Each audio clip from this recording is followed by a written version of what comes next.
Well, let's get more on Nigeria's malaria status. Joining us from our Abuja studios is the Director, Malaria Control Program, Dr. Ernest Nwokolo. Thanks for joining us on the program. Well, according to the World Health Organization, 3.4 billion people, that's globally, live in areas which are at risk of malaria transmission in 91 countries and territories. What exactly is Nigeria's status? Well, Nigeria has a large contribution towards the number of those that have malaria. Of course, we know close to 25 to 30% of this burden that you've mentioned now is contributed to by Nigeria. And it's not a good thing. I agree, yeah, we've made some successes, but we need to do more. Otherwise, we'll continue to be a big burden to the rest of the world. Nigeria actually takes a quarter or a little more than that of the whole burden of malaria. Okay, Dr. Nwokolo, if Nigeria accounts for about 25% based on statistics of this over 400,000 deaths, what's being done to lower that statistic?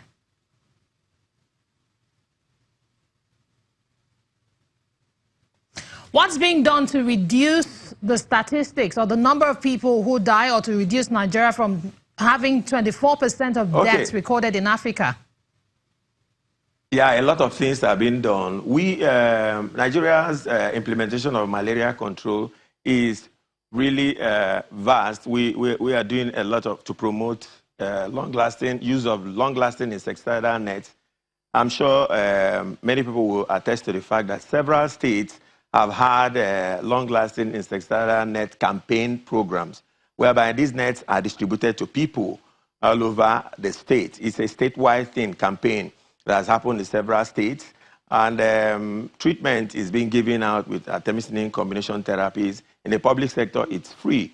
One of the things we are also emphasizing is the fact that because malaria is coming down now, when people go to the health facilities, they should be tested first before the treatment. And it's judging from the fact that malaria is coming down. And we have been making a lot of awareness, creating a lot of awareness, and also providing drugs for pregnant women to use intermittent preventive treatment of malaria in pregnancy. By science, we have also noted that when women are pregnant and by the second trimester, they attend the clinics and they are given sulfadoxine pyrimethamine, when they take it every month till they deliver, they have better pregnancy outcomes. So with these interventions that are available, of course, the issues of environmental management, which helps us to reduce the volume of malaria vectors, the breeding of malaria vectors in our environment.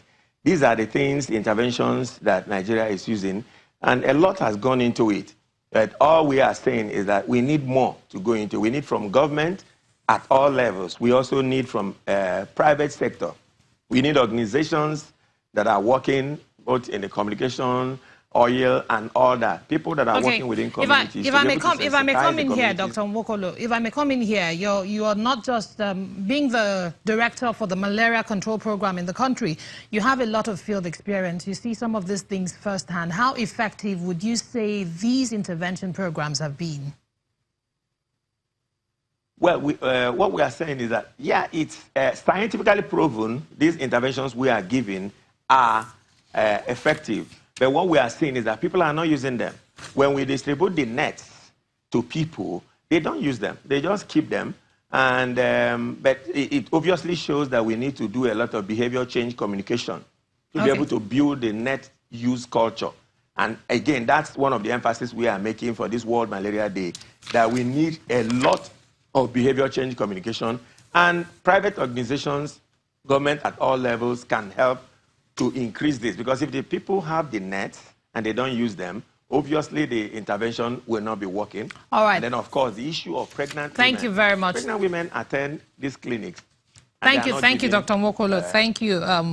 We get the point you're trying to make there. Thank you, Dr. Ernest Nwokolo, for joining us on the program.